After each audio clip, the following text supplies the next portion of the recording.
Alhamdulillah.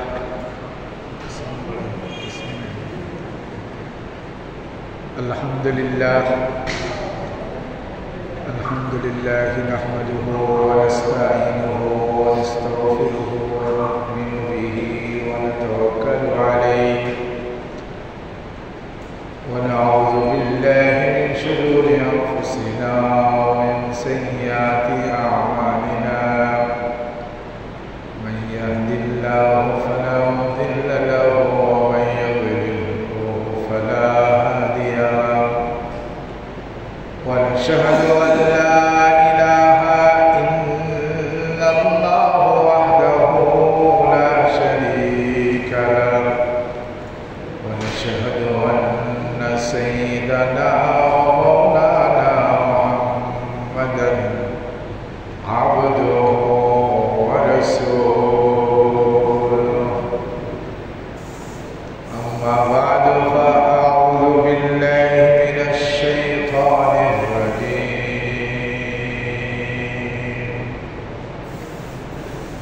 Bismillahirrahmanirrahim. Wa la taqulu liman yuqtalu fi sabilillahi amwat bal ahya'un walakin la tash'urun. Sadaqallahu mawlana al-azim. Wa qala an-nabiyyu sallallahu alayhi wa sallam, siyamu yawmi ashura ahtasibu ala Allahi an yukaffara as-sanata allati qablahu. Wa qala Umar ibn al-Khattab radhiyallahu ta'ala anhu fi du'aihi, Allahumma inni as'aluka shahadatan fi sabilik wa mautan fi baladi rasulik. Wa sadaqa rasuluhu nabiyyul karim wa nahnu ala dhalika lamina syahidin wa syakirin wa dhakirin walhamdulillahi rabbil alamin.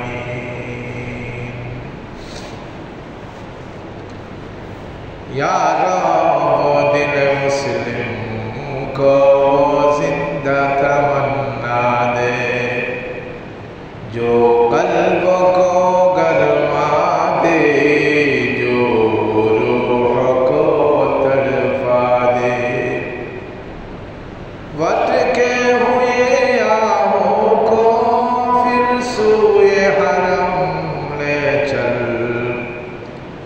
इस शहर के खोगर को फिर वसात सहारा दे. इस दौर की जुल्मत में हर कल्ब परेशान को वो दागे मोहब्बत दे जो चांद को शर्मा दे. दुरूद शरीफ पढ़िए. अल्लाहुम्मा सल्लि अला मुहम्मद व अला आलि मुहम्मद कमा सल्लैता अला इब्राहीम व अला आलि इब्राहीम इन्नका हमीदुम मजीद. अल्लाहुम्मा बारिक अला मुहम्मद व अला आलि मुहम्मद कमा बारकता अला इब्राहीम व अला आलि इब्राहीम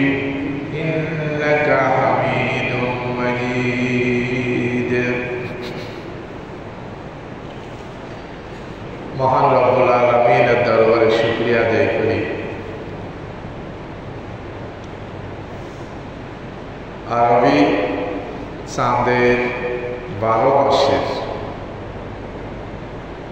প্রথম মাস মুহররমুল হারাম মাস। এই মুহররম মাসের প্রথম জুমা আজ। আল্লাহ আমাদেরকে দুনিয়ার সকল প্রকার কর্ম থেকে আলাদা রেখে, বিরত রেখে আল্লাহর পক্ষ থেকে অর্পিত মহান দায়িত্ব সালাতুল জুমআ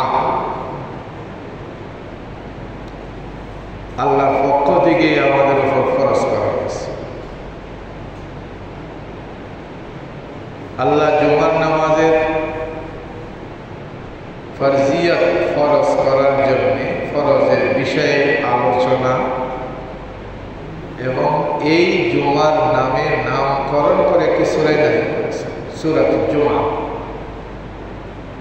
যে সূরাটির নাম হলো সূরাতুল জুমআ।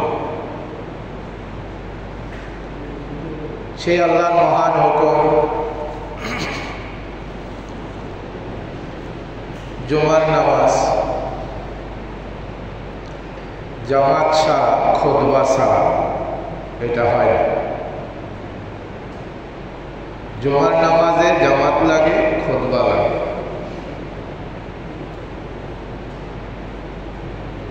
সেই নামাজকে বা জামাত শর্ত সহকারে আদায় করার উদ্দেশ্যে আল্লাহ আমাদেরকে আল্লাহর ঘরে আনছেন। আল্লাহর ঘরের মেহমান হতে পেরেছি, আল্লাহ আমাদেরকে মেহমান হওয়ার তৌফিক দিয়েছেন।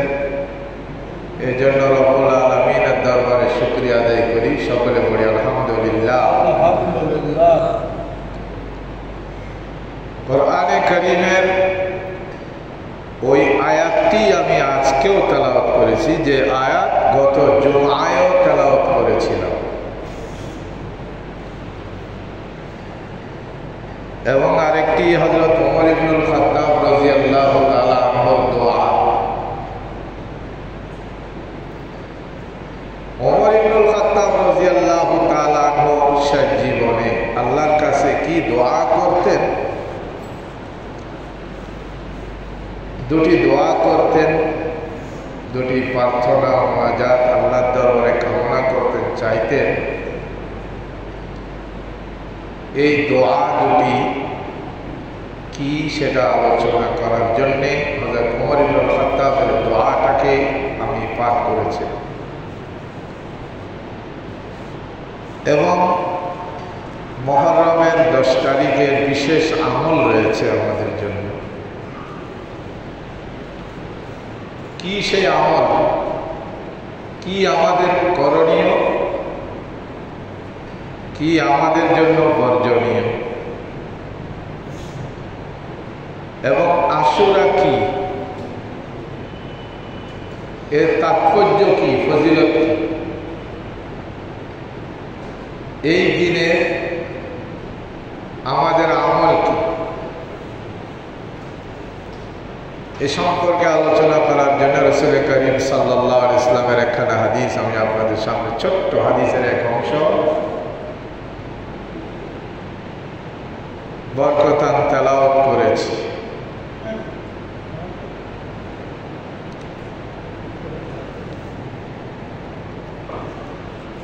এই মাস হলো আরবি 12 মাসের প্রথম মাস। ইংরেজি মাসের প্রথম মাস যেমন জানুয়ারি, 12 মাসের আরবি 12 মাসের প্রথম মাসের নাম হলো মুহররমুল হারাম। রাসূল করিম সাল্লাল্লাহু আলাইহি ওয়াসাল্লাম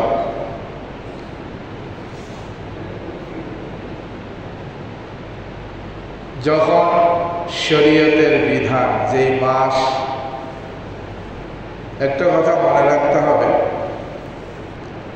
শরীয়তের সকল বিধিবিধান, রোজা, রমজান, কোরবানি, তারাবি, শবে বরাত, শবে কদর, সমস্ত বিষয়গুলি সম্পৃক্ত হলো চাঁদের মাসের সাথে।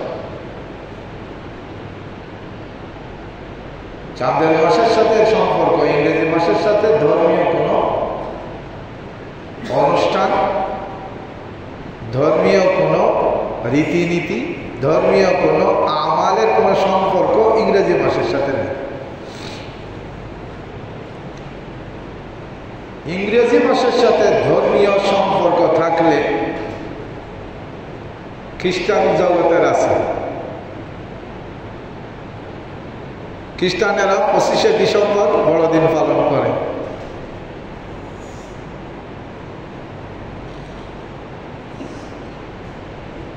আরো বিভিন্ন রকমের অপকর্ম, অপসংস্কৃতি,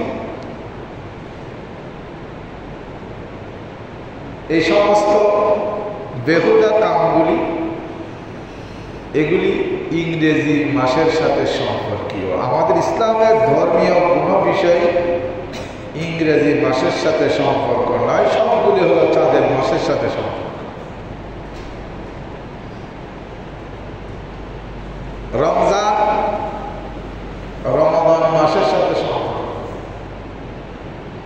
কোরবানি হজ জিলহজ মাসের সাথে সম্পর্ক,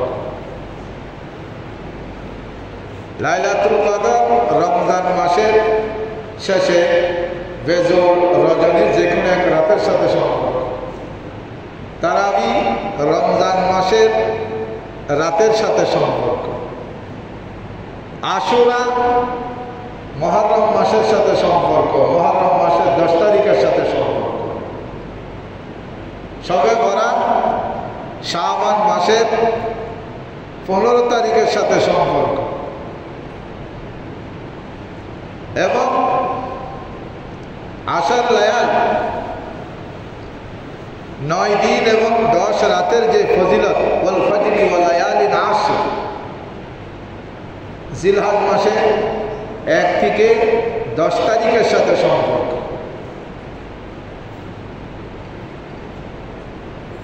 তাহলে বলেন, শরীয়তের বিধিবিধান, শরীয়তের যে সমস্ত আমালগুলি আছে, একটারও কোনো ইংরেজি বা বৈশাখ জ্যৈষ্ঠ না বাংলার সাথে সম্পর্ক, না আরবির সাথে, না ইংরেজির সাথে সম্পর্ক। সমস্ত বিধিবিধান আহকামগুলি সম্পর্ক হল আরবি মাসের সাথে, হিজরি মাসের সাথে। যেই হিজরি বর্ষণের গণনা, যেই হিজরি এবং আরবি মাসের গণনা, হিজরি সনের গণনা হযরত ওমর ইবনুল খাত্তাব রাদিয়াল্লাহু তাআলা আনহুর জামানাত থেকে আরম্ভ হয়েছে। এই জন্য আমাদের মুসলমান হিসাবে আরবি মাসের তারিখগুলি জানা থাকা দরকার। অন্ততপক্ষে এক একটাই মহল্লায় একজন হলেও আরবি মাসের তারিখগুলি জানা ফরজে কেফায়া। ফরজে কেফায়া মানে যেটা ফরজ কয়েকজনে মিলি করলে সবার পক্ষ থেকে আদায় হয়, যেমন জানাজার নামাজ ফরজে কেফায়া। সবার যদি সম্পর্ক সম্ভব নাও হয় তো 2-1জনকে তারিখটা জানা দরকার।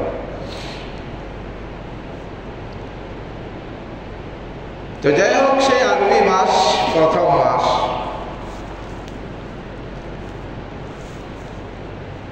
মুহররমুল হারাম মাস। মুহররম মাস আসলে গত জুমায় আমি হালকা আলোচনা করেছি। মুহররম মাস, এই মাসের বিশেষ করে 10 তারিখ যেটা আশুরা, যেটাকে বলি আমরা আশুরা, এটা আরবি শব্দ। আশুরা আশারুন মানে 10, আশুরা আশারা 10। এই দিনের 10 তারিখকে আশুরার দিন বলে। এটা একটা ঐতিহাসিক দিন। পৃথিবীর মধ্যে বড় বড় ঐতিহাসিক এই ঘটানোর জন্য আল্লাহ তাআলা ঘটনা প্রবাহ ঘটিয়েছেন এই দিনে। এবং লাস্টের সবচেয়ে বড় ঘটনা, যেটা মহা ঘটনা, সেটা হলো কি কিয়ামতের ঘটনা, কিয়ামত সংগঠিত হওয়া। ইসরাফিল আলাইহিসসালাতু ওয়াসসালাম বাঁশিতে ফু দিয়ে এভাবে মাথা নিচু করে অপেক্ষায় আছে। আল্লাহ যেদিন ইশারা দিবেন ফু করে বাজিয়ে দেবেন আর গোটা পৃথিবী তছনছ হয়ে যাবে। पहाड़ी फट जाएंगे, ज़मीं पर ज़लज़ला होगा। पहाड़ी फट जाएंगे, ज़मीं पर ज़लज़ला होगा। मोहम्मद तख्त पर होंगे, अदालत पर खुदा होगा। ইসরাফিল আলাইহিসসালাতু ওয়াসসালাম যখন বাঁশি বাজিয়ে দিবেন, এত বড় বড় বিশাল আসমান, এক আসমান থেকে আর এক আসমানের মানে দূরত্ব মোটা হবে 500 বছরের রাস্তা। দুনিয়ার থেকে প্রথম আসমান 500 বছরের রাস্তা, এরকম প্রত্যেক আসমান এক আসমান আর এক আসমান থেকে 500 বছরের দূরত্ব। এই সমস্ত আসমানগুলি ইসরাফিল আলাইহিসসালাতু ওয়াসসালাম যখন আল্লাহর হুকুমে বাঁশিতে ফু দিবেন, সবগুলি ভেঙে চুরমার হয়ে যাবে। গ্লাস যখন উপর থেকে পড়ে ভেঙে যায়, টুকরা টুকরা হয়ে যায়, হযরত ইসরাফিল আলাইহিসসালাতু ওয়াসসালাম বাঁশির ফুয়ের চোটে সমস্ত আসমানগুলি ভেঙে চুরমার হয়ে যায়। এত বড় বিশাল জমিনকে যেই পাহাড়ে স্থির রেখেছে, এই পাহাড়গুলি লেপ তোষকের দোকানের তোলাগুলিকে বাড়ি দিয়ে লাঠি দিয়ে তুলাগুলিকে সাইজ করার জন্য যে বাড়ি মারার পরে কতগুলো আঁশ উঠতে থাকে, পৃথিবীর জমিনের এত বড় বড় বিশাল বিশাল পাহাড়গুলি ধুলিত তুলার মতো উঠতে থাকবে। গোটা জমিনের ওপর না বিল্ডিং থাকবে, না গাছ থাকবে, না কোনো ছায়া থাকবে, পুরা জমিনটা কিয়ামতের ময়দানে পরিণত হয়ে যাবে।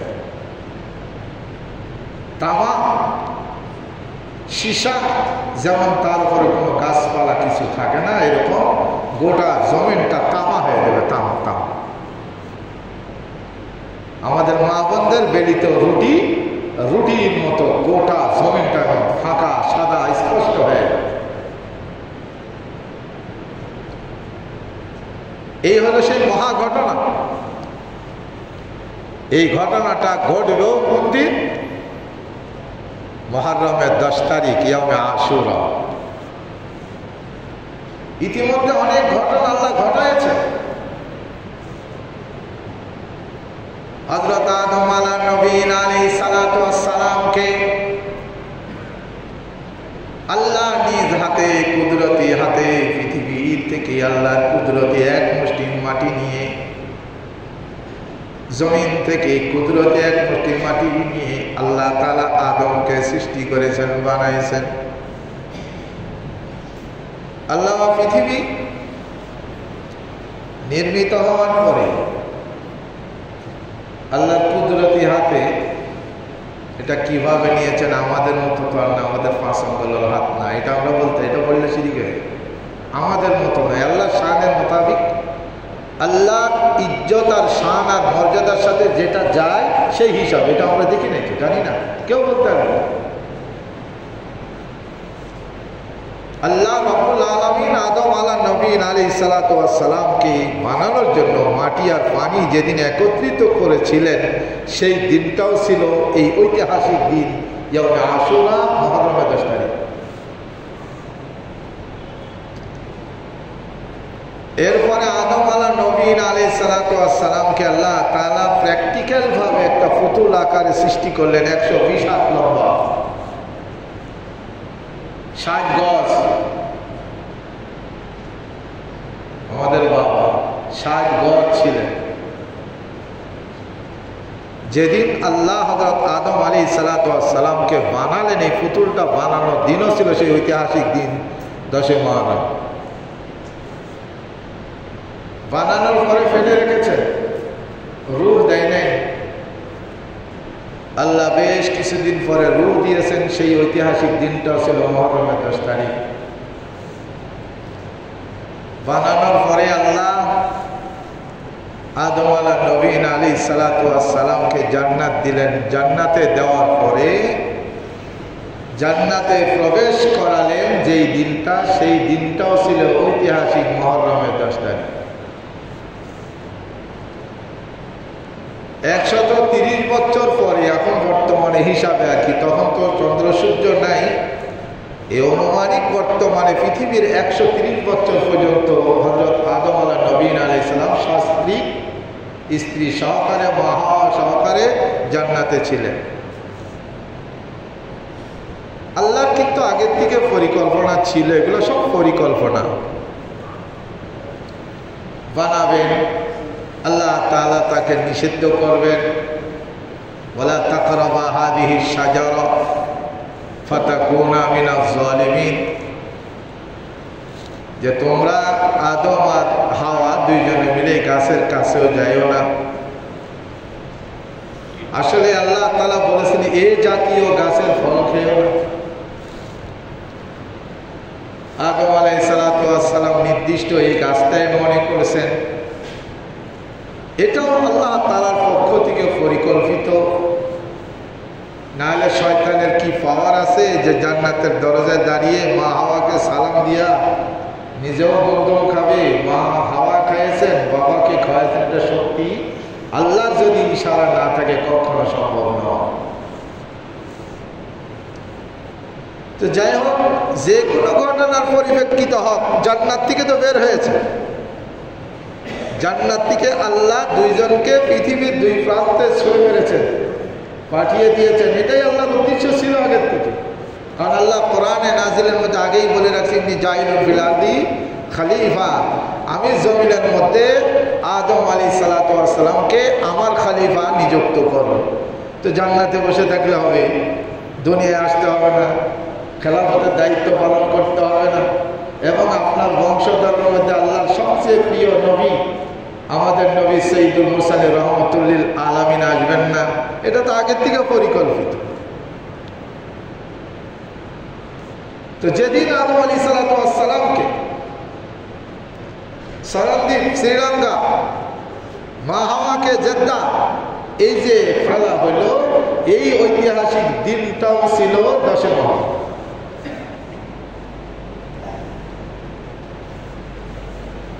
এরপরে পৃথিবীর মধ্যে অনেক বড় বড় ঘটনা, কয়টা বলবো, সমস্ত বড় বড় ঐতিহাসিক ঘটনাগুলি ঘটেছে 10 মুহররম। রাসূল করিম সাল্লাল্লাহু আলাইহি ওয়াসাল্লাম যখন মক্কা থেকে হিজরত করে মদিনায় গেলেন, মদিনা যেটা আগের নাম ছিল ইয়াসরিব, সেখানকার জনগোষ্ঠী ছিল, ওই এলাকার মানুষরা ছিল ইহুদি বসবাসরত, ইহুদিদের ওটা জায়গা। বনি কুরাইজা, বনি নাজির, এই সমস্ত ইহুদিদের বসবাস ছিল ওখানে। যারা আনসারি মুসলমান হয়েছে তারাও কিন্তু ওই দেশের নাগরিক ছিল। তাদের দেশ ছিল মূলত ইয়ামান। ইয়ামান দেশের থেকে তৎকালীন জমানায় পৃথিবীর মধ্যে উম্মত নাফরমানি করলে এক একটা গজবের সিগন্যাল আসত। কেমন জাতি এরা, তাও নবীর কথা মানত না, গজবে ধ্বংস হয়ে যেত, তবুও নবীর কাছে সারেন্ডার করত না। সেই পূর্বের জাতির অভ্যাস আর চরিত্র আজ আমাদের মুসলমান সমাজে ঢুকে গেছে। নিশ্চিত জানে আমি হারাম কাজে লিপ্ত আছি, এবং এই হারাম কাজ করার কারণে, লিপ্ত থাকার কারণে আমার জন্য আযাব ও গজব নিশ্চিত। রাসূলের ভবিষ্যৎবাণী, উলামায়ে কেরাম, মসজিদের খতিবগণ বারবার সতর্ক করার পরেও কিন্তু ফিরে আসে না, গজবের মধ্যে পড়ে মরে যাবে, তবুও সঠিক রাস্তায় আসবে না। ঘুষ খাইতে খাইতে নিজেকে জাহান্নামী বানাবে, সুদ নিতে নিতে নিজেকে জাহান্নামী বানাবে, তবুও কোনো আলেম ওলামার কথা শুনবে না। প্রয়োজন পাইলে, সুযোগ পাইলে ওই ইমাম সাহেবের উপর আক্রমণ করবে। সুদের বিরুদ্ধে বললেন কেন? ঘুষের বিরুদ্ধে আওয়াজ করার কে? আপনি আমাকে দিকে তাকায় তাকায় কন আমরা ঘুষ খাই, আপনি আপনার জেনেছেন? এই হলো পূর্বের জাতির চরিত্র ছিল, আমাদের মধ্যে সেটা এসে গেছে। এমনি অনলি ফর শো এসে বসে থাকি, হুজুরেরটা হুজুরে বলে, আমাদেরটা আমরা করি। একজনও কোনো হুজুরের কথা শুই না, ইমাম সাহেবের কথা শুই না, খতিব সাহেব কথা শুই না, অপকর্ম থেকে ফিরে আসছে নজির দৃষ্টান্ত খুব কম। এ যার যার কাম শেষে করতেছে। হুজুরদের কাজ হুজুররা করে, আমাদের কাজ আমরা করে যাচ্ছি। হুজুররা এটা তো বলবি, দিলাম। এই চরিত্র ছিল আগের জমানার উম্মতের মধ্যেও, যে তারা তাদের অপকর্মে লিপ্ত থাকতো। নবীরা ভবিষ্যৎবাণী করতো যে তোমরা যদি এই কাজ থেকে ফিরে না আসো আল্লাহর গজব আসবে। আরে গজব আসলে আসো, কোন ভ্রুক্ষেপ করত।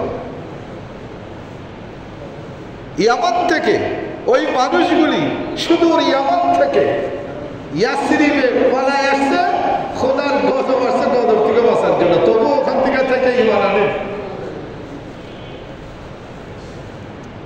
ইয়ামান থেকে পালায় আসার পরে ইয়াসরিববাসী ইহুদিদের এদের চরিত্র দেখেন কত খারাপ। তৎকালীন জমানায় তো আর পৃথিবীর মধ্যে মানুষ কম, গোটা পৃথিবী পড়ে রয়েছে, জায়গা জমি কিনা লাগতো না। আপনাদের মতো এক এক শত 10 লাখ 20 লাখ টাকা লাগতো। ওই দেশের সর্দার যিনি থাকবেন, ওই দেশের যিনি রাজা প্রধান, তার কাছে বলতো শুধু যে আমাদের একটু থাকার জায়গা দিবেন। তো কেউ কেউ বিনা শর্তে দিত, কেউ শর্ত সাপেক্ষে দিত। আজও এই গাজা, ইসরায়েলের এই সমস্ত ইহুদিদের বংশধর এরাও কিন্তু ফিলিস্তিনিদের কাছে জায়গা চায়া ভিক্ষা নিয়ে এই জায়গায় থাকতেছে। আজকে এই ভিক্ষুকেরা এরাই এখন জায়গার মালিকের দাবি করে। এই জায়গা ইহুদিদের নয়।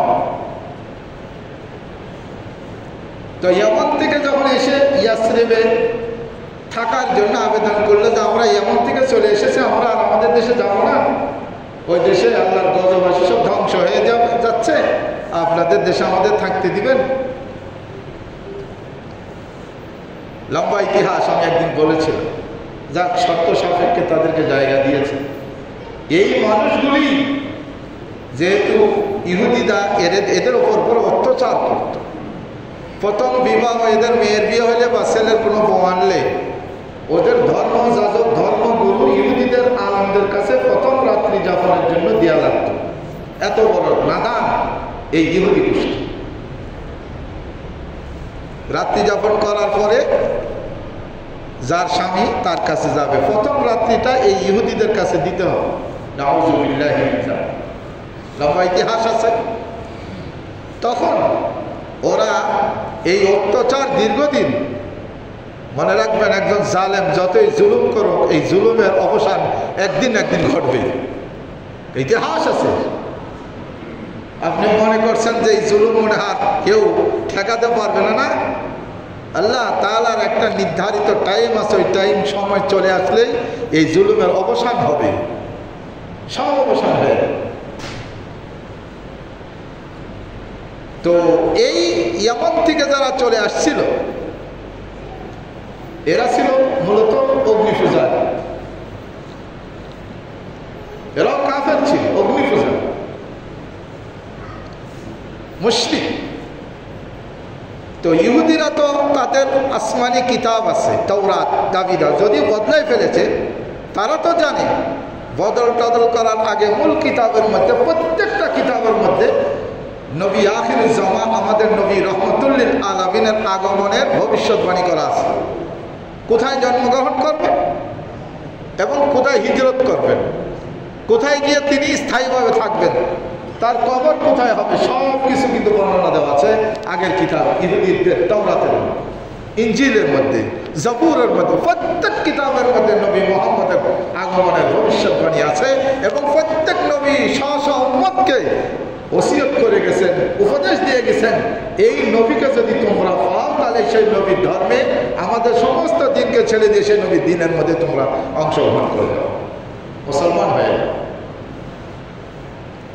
তো ইহুদিরা যখন নাকি অত্যাচার আর সহ্য করতে না পারি এমন থেকে যারা এসেছিল, তারা একসাথে একজোট হইয়া ইহুদিদের উপর আক্রমণ করেছিল যে এই অত্যাচার, এই জুলুম অনেকদিন সয়েছি আর নয়, কত বড় ঘৃণিত কাজ, আমরা দুর্বল নেই, আমরা এখন অনেক হয়ে গেছি, আমাদের কোনো কন্যা বা আমাদের ছেলের পুত্রবধূদেরকে তোমাদেরকে প্রথম রাত্রে দিব, এই অবৈধ কাজ তোমাদেরকে করতে দেওয়া সুযোগ দেওয়া হবে না।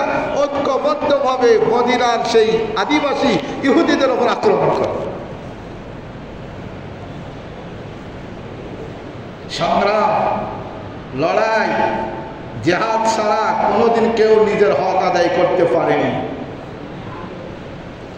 সে মুসলমান হোক, মুসলমান হইয়া যদি নিজের হক আদায়ের জন্য, দিন কায়েমের জন্য করে তো সব পাবে, আর অন্যরা অমুসলমান হইয়া সংগ্রাম করে নিজের হক আদায় করে নিবে তো দুনিয়াটা হক আদায় করে সব তো সে পাবে না ঈমান না থাকার কারণে। কিন্তু আমার কথা হলো, দুনিয়ার মধ্যে নিজের হক আদায় করতে হলে, নিজের দাবি আদায় করে নিতে হলে সংগ্রামে লিপ্ত হতে হবে, সংগ্রামের বিকল্প নাই। যার কারণেই রাসূল করিম সাল্লাল্লাহু আলাইহি ওয়াসাল্লাম যখন শক্তি সঞ্চয় করে মদিনাকে দারুল খেলাফত ইসলামী হুকুমত রাষ্ট্র যখন কায়েম করেছেন, আল্লাহর নবীর জীবদ্দশায় 87টা যুদ্ধ করতে হয়েছে মক্কার বিভিন্ন পৃথিবীর বিভিন্ন কাফের সম্প্রদায়ের সাথে। 87 মধ্যে 27টার কমান্ডিংয়ের দায়িত্ব, চিফ অফ কমান্ড ছিলেন সৈয়দুর রাসূল মুহাম্মদুর রাসূলুল্লাহ সাল্লাল্লাহু আলাইহি ওয়াসাল্লাম। নিজেই যুদ্ধে অংশগ্রহণ করেছেন, কমান্ডিংয়ের দায়িত্ব পালন করেছেন। আজ অনেকেই ইসলামের জন্য, দ্বীনের জন্য জিহাদকে সন্ত্রাস অভিহিত করতে চান। আরে সন্ত্রাস তো হবে ওই ইসরায়েলরা হামাসকে মারা, হামাসরা ইসরায়েলকে ফিরানো সন্ত্রাসী নয়। সন্ত্রাস হবে ওই জর্জ ডব্লিউ বুশ ইরাককে মেরে তছনছ করেছে, ওইটা সন্ত্রাসী। তালেবান ইংরেজদেরকে ফিরাইয়া দেশ থেকে স্বাধীন করেছে, মুক্ত করেছে। যদি আমার দেশকে মুক্ত করলে, পাকিস্তান থেকে যদি মুক্তিযুদ্ধ হয় তো তালেবানরাও মুক্তিযুদ্ধ নিজের দেশকে স্বাধীন করেছে, বিদেশি লাল চামড়া মারা কুত্তারে তাড়াই। কিন্তু আজ আমরা এমন হয়েছি, আমাদের মেজাজগুলো, আমাদের দেমাগগুলোকে বেঈমান জগতে এমনভাবে ওয়াশ করেছে, তাদের ভুলিগুলা, তাদের বলা কথাগুলি আমাদের মুখ দিয়ে বলি। কিন্তু এটা আমার ধর্মের পক্ষে না, আমার জাতির পক্ষে যাচ্ছে না বিপক্ষে যাচ্ছে, আমার ধর্মের পক্ষে যাচ্ছে না বিপক্ষে যাচ্ছে, আমার দেশের পক্ষে যাচ্ছে না বিপক্ষে যাচ্ছে, এদিকে আর খেয়াল করি না। এমন আমরা নাদান হয়ে গেছি, বিধর্মীদের প্রত্যেকটা কথা, প্রত্যেকটা আচার অনুষ্ঠানকে আমরা নকল করতেছি। এই জন্য তো আল্লাহ তাআলা কোরআনে বারবার সতর্ক করেছে, লা তাত্তাখিযুল ইয়াহুদ ওয়ান নাসারা আউলিয়া ইয়া আইয়ুহাল্লাযীনা আমানু, ও ঈমানদারগণ, আমি আল্লাহ সতর্ক করতেছি, খবরদার খবরদার, ইহুদি নাসারা তথা বেঈমান মুশরিক কাউকে তোমরা বন্ধু বানায় না, এরা কখনো বন্ধু হতে পারে না। এটা আল্লাহর কথা। কোনোদিন বন্ধুত্ব তাদের সাথে করে লাভ নাই, ওরা ওদের স্বার্থের জন্য তোমাকে একটু বন্ধুত্বর ভাব দেখাবে। মূলত বন্ধু হলো তারা বাযুহুম আউলিয়াউ বাস, তারা একে অপরের বন্ধু, কখনো তারা তোমাদের বন্ধু হতে পারে না। তারা তোরা বন্ধু নয়, তারা বন্ধু। এটা আল্লাহ তাআলা স্পষ্টভাবে বলেছেন। রাসূল করিম সাল্লাল্লাহু আলাইহি ওয়াসাল্লাম যখন মক্কা থেকে হিজরত করে মদিনায় গেলেন, এই মদিনার ইহুদিদের ওপর যখন নাকি ইয়ামান থেকে আসা এদের ওপর আক্রমণ কইরা বিজয় অর্জন করলো, ইহুদিদের একেবারে কোমর ভেঙে দিয়েছে। পরে ওরা সারেন্ডার করছে, বাপ চাইছে যে না, তোদের মেয়ে আর তোদের পুত্রবধূদের আমাদের কাছে দিতে হবে না, তোরা স্বাধীনভাবে খা। এইভাবে হাত জোড় করে মাফ চাইয়া। ইহুদিদের এই অভ্যাস আছে, কিন্তু ক্ষমতা যতদিন থাকে ততদিন ফিরাবে, বিপদে পড়লে সরি সরি করে। কিন্তু এদের এই সরিকে গ্রহণ করার মতো নাই। ইতিহাস সাক্ষী, এরা সাময়িক সরি বলবে, আবার শক্তি সঞ্চয় করে আবার তোকে মারবে। এই জন্য তো সরিকেও মাফ করবি না। সরির কোনো দাম নাই। এই মদিনাবাসীর ইহুদিরাও এই আনসারীদের কাছে, যারা মুসলমান হওয়ার আগে এদের কাছে সরি বলেছিল। ওই সময় এই মদিনাবাসীর ইহুদিরা বলছিল, দাঁড়া কিছুদিনের মধ্যে আমাদের তাওরাত কিতাবের ভবিষ্যৎবাণী অনুযায়ী মক্কার থেকে একজন লোক জন্মগ্রহণ করবে, যার নাম মোহাম্মদ, বাবার নাম হবে আব্দুল্লাহ, দাদার নাম হবে আব্দুল মুত্তালিব। সেই ব্যক্তি আমাদের ধর্মের অনুসারী হবে, তোদের মতো মুশরিক হবে না। তখন দেখিস ওই নবীর সাথে আমরা এক হয়ে তোদের এই প্রতিশোধ আমরা নিব। তখন এই আনসারি, যারা আনসার মুসলমান হইল পরে, এরা ইহুদি থেকে শুনে বলে, তাই তো, তাহলে আমরা এদের আগে ইনশাআল্লাহ ইসলাম গ্রহণ করি। মুহাম্মাদের তালাশের জন্য প্রত্যেক বছর ওরা হজের মধ্যে যাইত। হজের মধ্যে যাইতে, যেহেতু মক্কায় হজ হয়, হজের মধ্যে গিয়া একদিন এই আনসারীদের মদিনার থেকে যারা গেছে মক্কায়, দেখছে একজন লোক, কুলু লা ইলাহা ইল্লাল্লাহ ইয়া আইয়ুহান নাস, কুলু লা ইলাহা ইল্লাল্লাহ তুফলিহুন। বিশ্বের আনাচে কানাচ থেকে আগত মানুষের কাছে কালিমার দাওয়াত দিচ্ছেন একজন মানুষ।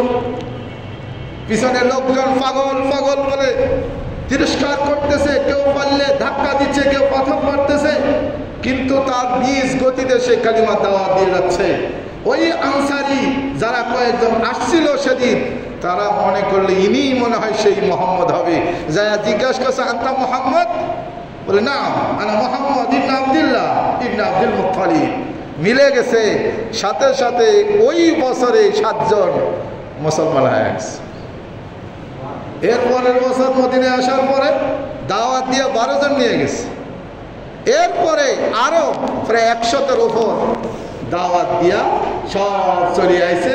আসার পরে নিজের গোত্রদের সবাইকে একবারে ছেলে